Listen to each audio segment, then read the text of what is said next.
Baik, assalamualaikum warahmatullahi wabarakatuh. Assalamualaikum warahmatullahi wabarakatuh. Wah, ini dengan siapa ini? Nah, Ustaz Taufik. Pakai niqab, pakai apa? Masker. Masker. Karena sedang ada di Sidoarjo ya. Wajib maskeran di sini. Baik, Ustaz Taufik, kita Ya, Ustaz. bahas sesuatu yang menarik ini. Yang banyak dikeluhkan yaitu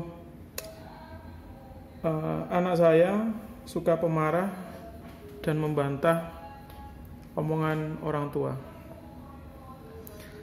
Apakah ada gangguan jin pada anak saya? Itu banyak sekali ditanyakan. Dan kira-kira apa perlu diruqyah? Jawaban saya adalah silahkan diruqyah. Kalau saya, harapannya sebenarnya datang kepada kita. Akhirnya ada sesi nasihat, Ya. diagnosa dan sebagainya yang 1 jam lebih itu, 1,5 jam, kita bisa memberikan solusi dan diagnosa. Masalah ruqyah, saya rasa itu kan bonus ya. Bonus. Nah, tujuannya biar datang aja dulu. Ya. Masalah nanti bagaimana itu akan dihadapkan pada saat pelaksanaan terapi. Nah, Iya. kira-kira jawaban saya ini benar atau enggak? Ya, dalam hal pertama itu benar lah menurut saya. Jadi kita bukan berfokus pada ruqyah di sini, tapi fokus makanya nanti itu kan yang tadi yang disebutkan suka marah, suka bantah dan sebagainya itu kan kembali lagi kan, ya, kembali yang pernah kita sampaikan dulu kan, ini ada sesuatu akibat, sesuatu dampak. Makanya kalau kita mau pintar sedikit, kita cari penyebabnya. Ayo bareng-bareng kita cari. Bukan masalah kita saling menggurui, enggak. Kita cari bareng-bareng penyebabnya. Apa yang menyebabkan anak ini seperti ini? Apakah ini memang dari awal anak ini lahir langsung suka bantah, atau dari usia sekian? Usia sekian. Usia sekian. Kuncinya adalah usia sekian. Usia sekian. Berarti ada peristiwa sesuatu. Ada sesuatu yang mungkin itu yang apa ya? Seperti miss, gitu. Ada kesalahan. Kesalahan dari orang tua. Ya pastinya orang tua lah kalau Orang tua ini konteksnya. Jadi ayolah kita belajar nyari penyebab sekarang. Dalam konteks apapun, ayo kita belajar mencari penyebab. Tadi penyebab problem yang kita alami itu apa? Biasanya untuk pemarah dan pembantah itu apa? Biasanya satu ya karena HP Ustaz. HP. HP. Yang kedua, karena kita lost control. lost control. Lost control. Maksudnya apa lost control? Ya di-lost anaknya gitu loh. Jadi maunya dia apa? Di-lost sudah tanpa kontrol. Dijuju. Tanpa aturan. Dijuju itu apa ya? Ya sudah diikuti saja keinginannya mereka. Nah ini juga salah.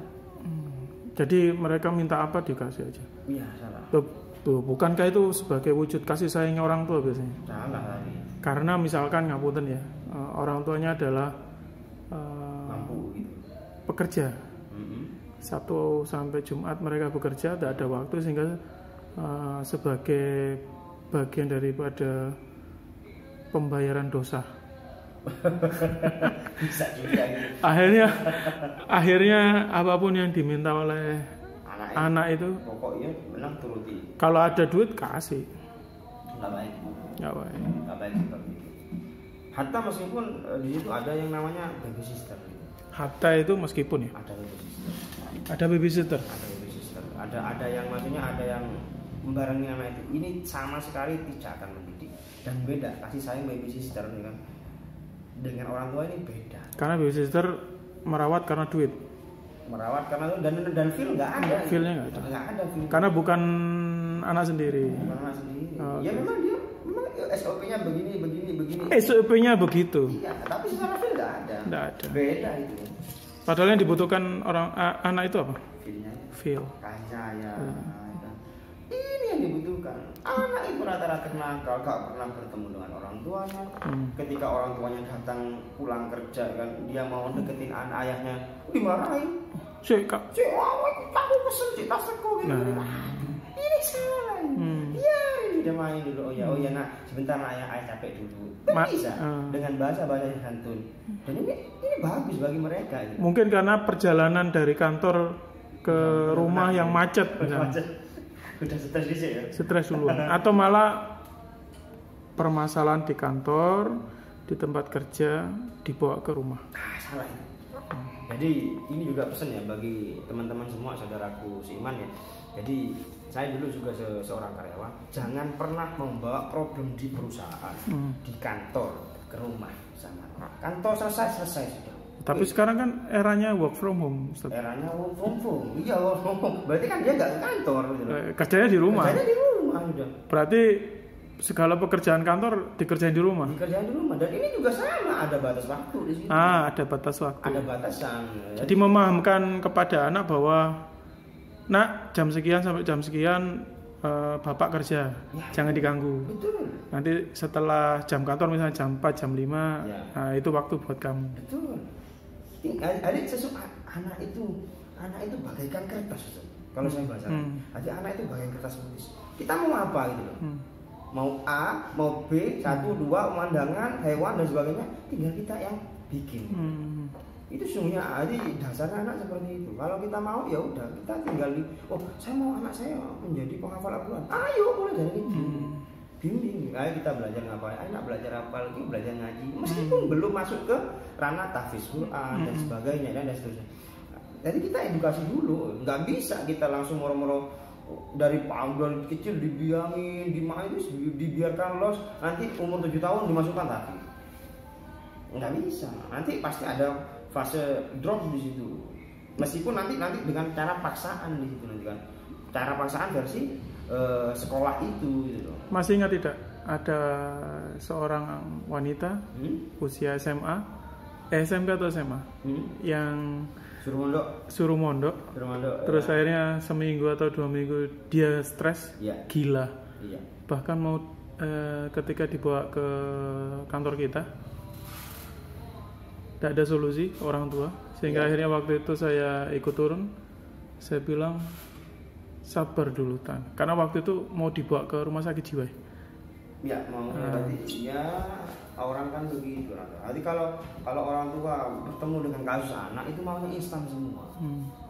Kalau kita telaah saat itu, mohon maaf, orang tuanya bukan ahli Quran. Bukan.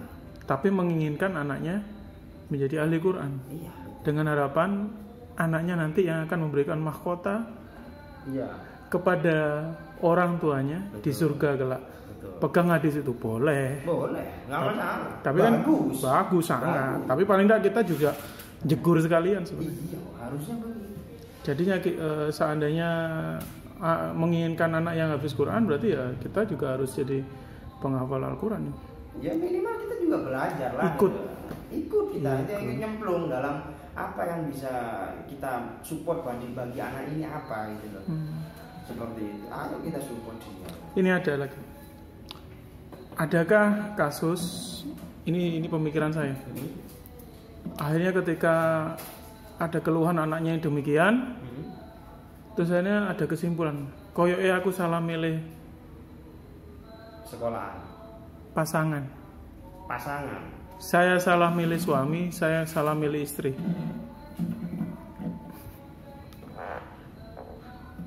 Seharusnya suami saya lebih lembut. Seharusnya saya harus menikah dengan sosok yang lembut, kebapaan, bukan yang arogan. Seharusnya saya menikah dengan seorang ibu yang hafiz Quran. Kan ada yang seperti itu begini. Ada.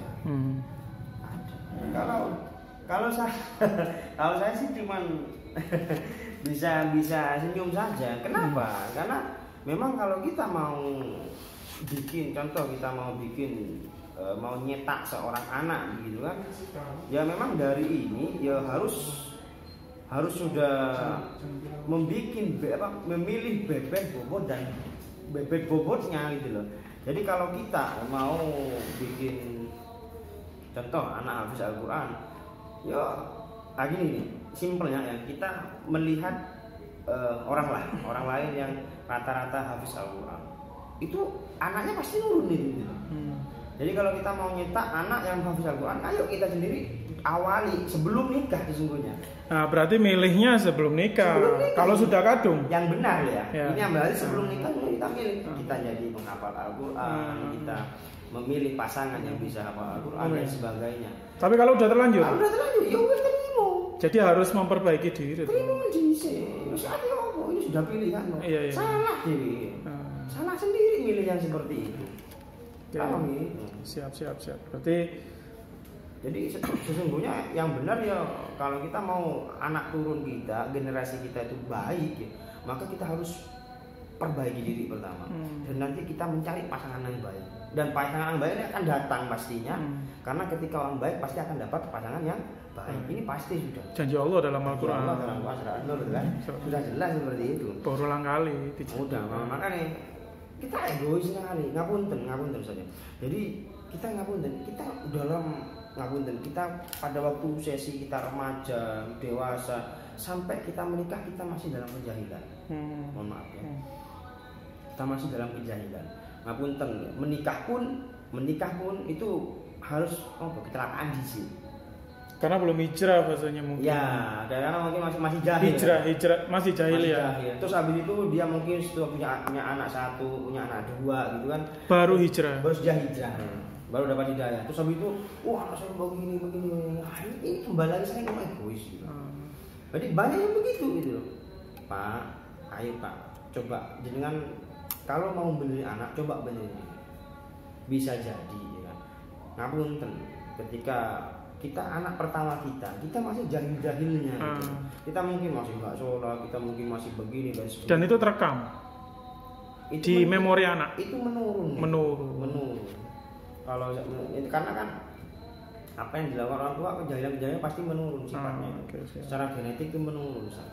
Jadi coba Pak, kita coba review lah Pak. Oh iya saya dulu begini, yowis. Berarti harusnya mau memaklumi. Pertama ya terima diisi karena itu bagian dari diikhlaskan dulu. Itu bagian dari takdir loh. Dan berikhtiar untuk memperbaiki. Dan akhirnya tawakal kepada Allah. Biar Allah yang memberikan hidayah kan. Nah, masalah anak itu kalau kita mau anak, doa orang tua makbul. Bahkan ada ulama yang bilang bahwa dungane wong tua, doanya orang tua itu lebih manjur daripada doanya ulama. Iya. Lebih manjur, lebih mustajab, tanpa hijab kalau saya bahasakan. Jadi pasti dikabul. Nah, langsung dikabulkan. Jadi sebenarnya yang perlu dilakukan orang tua adalah tidak boleh jengkel. Nggak boleh marah sama anak. Nggak boleh. Tetap terima. Karena yang mencetak anak seperti itu ya orang tua sendiri. Orang tua sesungguhnya ya. Ini orang tua. Berarti ini pilihan orang tua sesungguhnya. Gitu. Jadi kalau mau anaknya berubah berarti harusnya juga melihat fase perubahan sang orang tua dulu fasenya bagaimana. Ya kita feedback ke belakang. Kita lihat, ya oke, mungkin sekarang hijau, mungkin sekarang udah bagus, udah sholat berjamaah dan sebagainya. Oke, sekarang berapa tahun hijau? Oh baru 5 tahun. Oke, kita lihat ke belakang 5 tahun ke belakang gitu loh. 6 tahun, 7, 8, ternyata masih jahil. Nah, masih jahil itu ternyata kita menikah gitu loh. Nah, dan ini pasti nurun anak. Perlukah minta maaf kepada anak? Kalau itu saya nggak perlu. Tinggal kita nyontohinnya saja. Tinggal kita, ternyata saya jahil nih, minta maaf pada Allah. Tobati, seluruh masyarakat kita tobatin. Setelah itu, ayolah kita rubah diri kita, ya kan, rubah diri kita.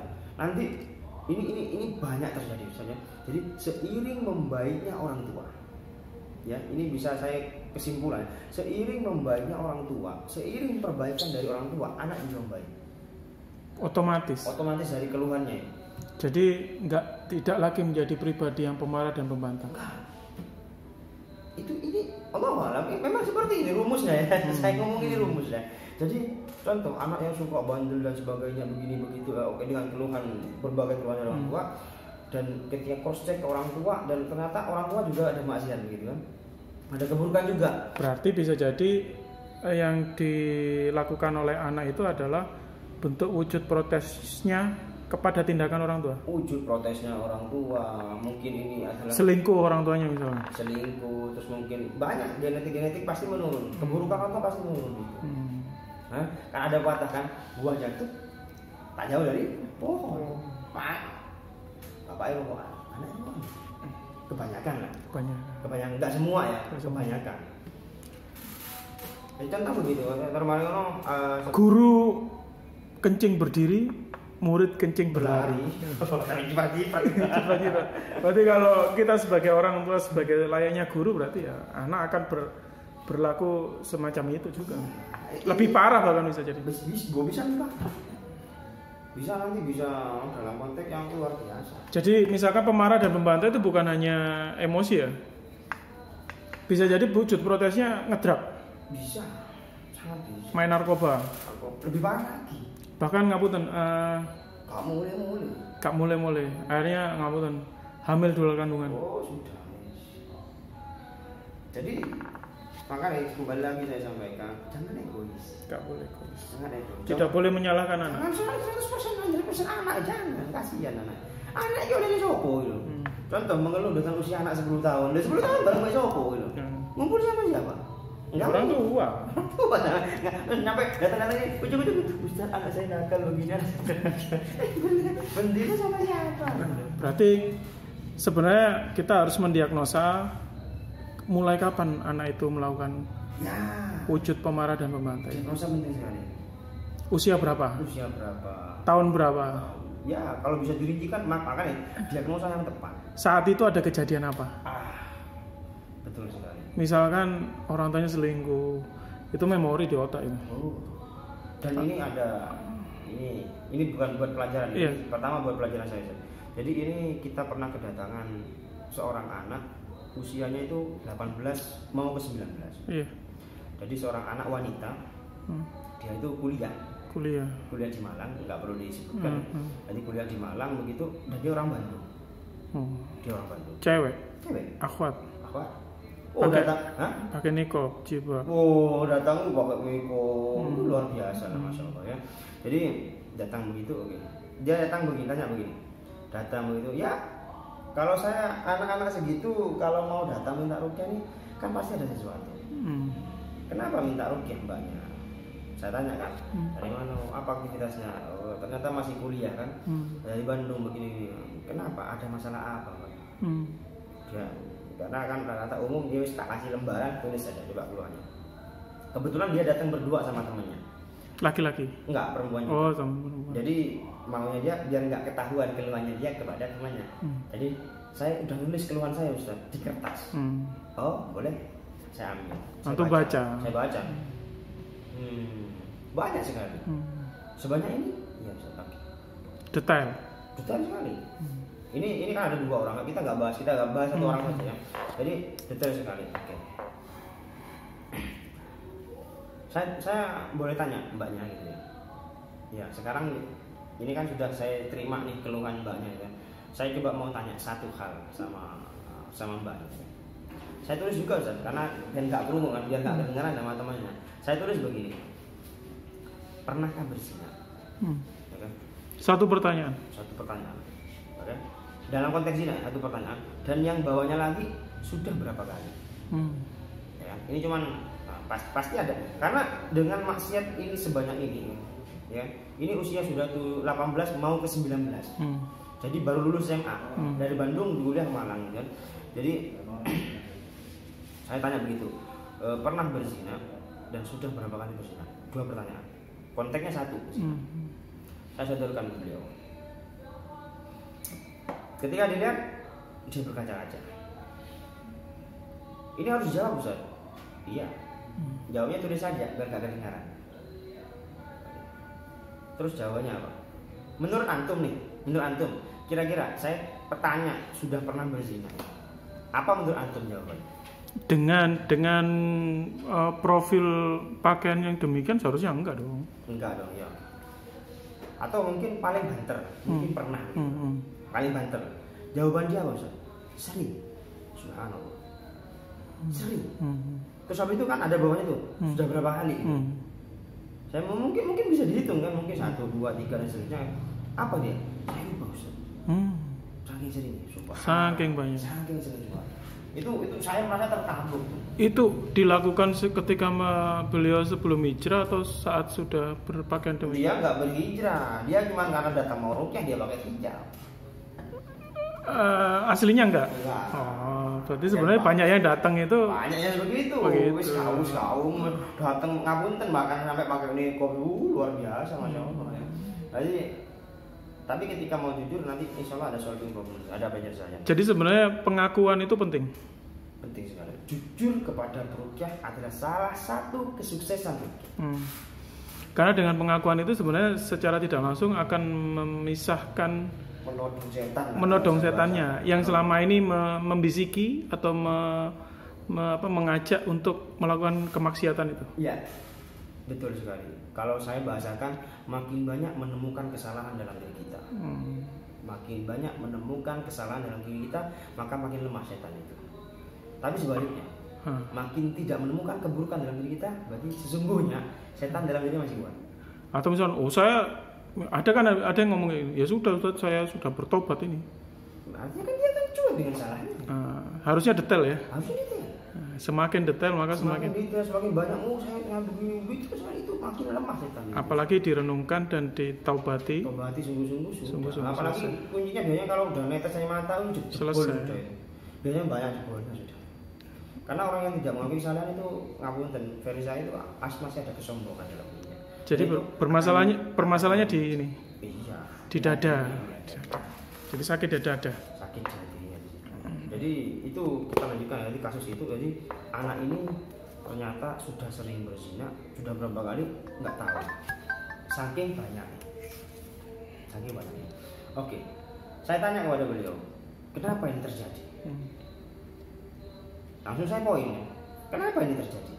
Mbak, kalau saya bertemu dengan itu saya udah kerang serius sudah. Mbak tahu nggak ini salah? Saya sampaikan begitu. Iya tahu saya. Pasti tahu. Udah gede namanya kan. Ini haram, jenengan pasti tahu. Kenapa lakukan? Diam. Terus habis itu dia nangis. Terus terakhirnya dia ngaku, saya ini tidak pernah mendapatkan kasih sayang orang tua. Orang tua? Bapak terutama. Dan dia adalah ketika kita cross check ke orang tua ternyata broken home, cerai. Jadi orang tuanya cerai. Jadi dia itu dari kecil, jadi ibunya wanita karir kan ya. Jadi dari kecil dia itu nggak ada sosok bapak di situ. Kehilangan. Dan dia tidak merasakan. Sosok bapak dalam hidupnya. Tidak ada didikan. Kasih sayang aja nggak dapat dia. Dia tahunya cuma orang tuanya cerai gitu. Jadi dia nggak dapat kasih sayang seorang bapak. Akhirnya ketika ada laki-laki yang mendekat, ya kan?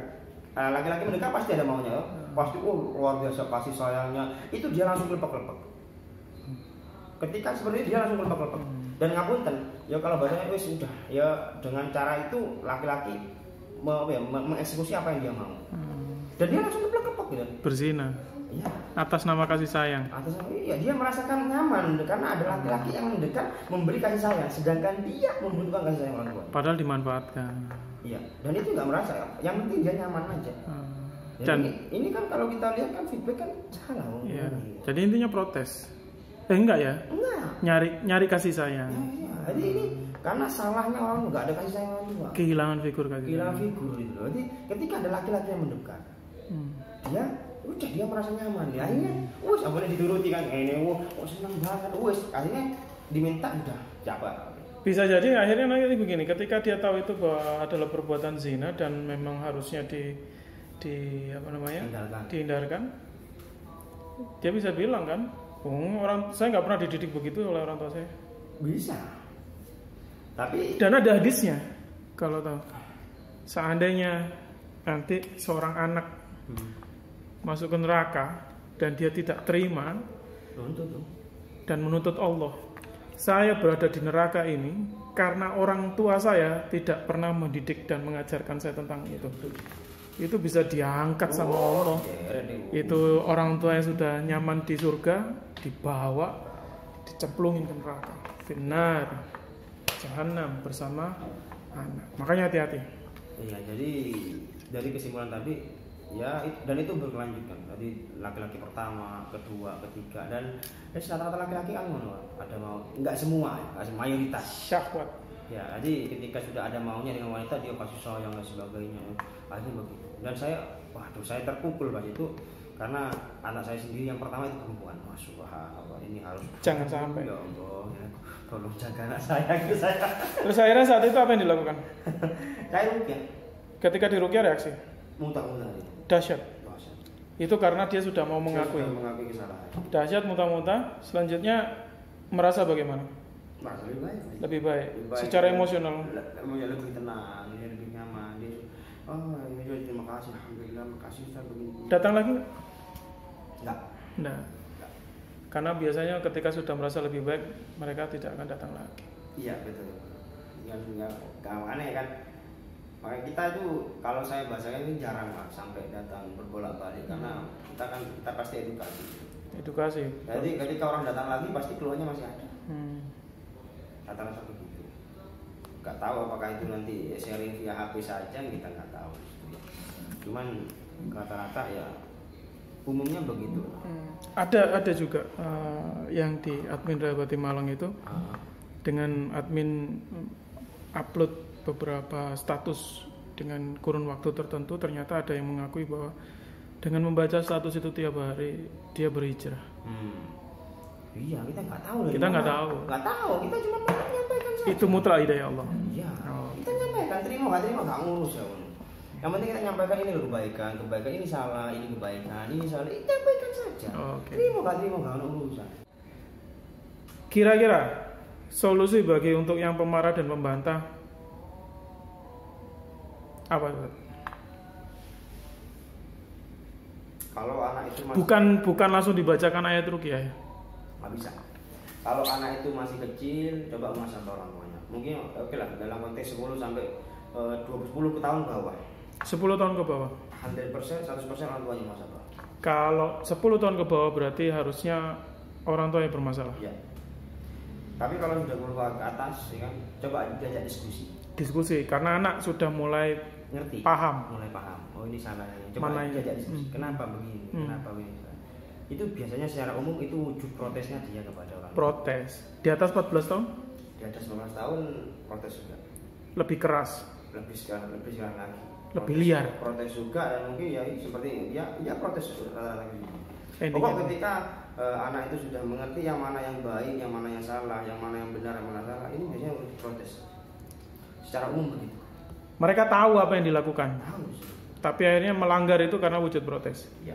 Oke, baik, itu catatan buat kita. Mumpung anak-anak kita mungkin yang masih belum 10 tahun, berarti kita harus sesuaikan muhasabah. Yang lebih dari itu berarti kita harus komunikasikan dengan baik dengan anak. Apapun caranya, kalau saya menganjurkan coba dipeluk anaknya. Ya, benar. Karena dengan memeluk itu kan ada rasa kasih sayang muncul ya. Antara dada dengan dada bertemu itu kan kolbunya itu kan bermain. Akhirnya syahwat yang muncul adalah syahwat kasih sayang, bukan lagi syahwat yang negatif. Marah itu akan luntur dengan sendirinya. Makanya biasanya saya memberikan solusi peluk anaknya. Insya Allah dengan memeluk anak itu sebenarnya hal negatif yang dimunculkan oleh anak itu akan luntur dengan sendirinya. Selain itu, ini juga mungkin saya perlu sampaikan. Kadang orang tua kan, anak saya juga mandala gitu kan ya. Rata-rata kan kondisinya ke situ terus. Kita tetap di ruqyah, tapi nanti fokusnya pada orang tua. Muhasabahnya ke orang tua. Tapi di ruqyah ya nanti ada sesi ruqyahnya lah maksudnya. Ada sesi ruqyah. Terus habis itu kalau emang mau dibantu ya kan, kita bisa bikinin air ruqyah. Kita kasih air ruqyah. Jadi itu sesuatu yang dikonsumsi. Sehingga bisa membantu dari dalam air ruqyah. Atau mungkin bisa dibantu herbal ruqyah. Itu jadi banyak di situ. Jadi ada pendukung. Ada pendukung di situ. Jadi dihantam dari luar, dihantam dari dalam jalan kolbunya diperbaiki. Betul. Hubungan antara orang tua dengan anak diperbaiki. Terus secara kebutuhan saraf-saraf juga dipenuhi juga. Seperti itu juga insya Allah akan membantu di situ. konsumsi madu, kasih habatus sauda, mandi sabun bidara. Ini masya Allah, air ruqyah dikonsumsi itu masya Allah, insya Allah itu akan sangat membantu sekali. Oke, baik. Semoga Allah mudahkan. Ya, amin. Dan memang ada upaya di sana. Kan begitu. Nah, ini adalah produk-produk yang dimaksud tadi. Cuma kita tak perlu menjelaskan satu persatu lah. Ya, nanti hubungi saja di nomor admin. Siap. Di deskripsi video ini. Nanti insya Allah akan. Ada lagi Ustaz? Sebenarnya ya, jadi orang tua jangan sebenarnya banyak muhasabah itu. Bersabarlah. Begitu ya? Ya. Semoga Allah mudahkan kita semuanya sehingga anak-anak kita insya Allah menjadi ahli surga. Amin. Ahli Quran, sehingga nantinya insya Allah kita juga akan diberikan syafaat, ya, diberikan mahkota nanti di surga kelak oleh Allah. Amin. Dan juga dijadikan keluarga kita yang sakinah mawaddah warahmah dan penuh berkah. Semoga Allah wujudkan itu. Tentunya pasti hidup itu ada ujian. Ada ujian. Jadi kita harus lampaui ujian kita masing-masing di keluarga kita. Barakallahu fikum. Matur nuwun Ustaz. Assalamualaikum warahmatullahi wabarakatuh. Assalamualaikum warahmatullahi wabarakatuh.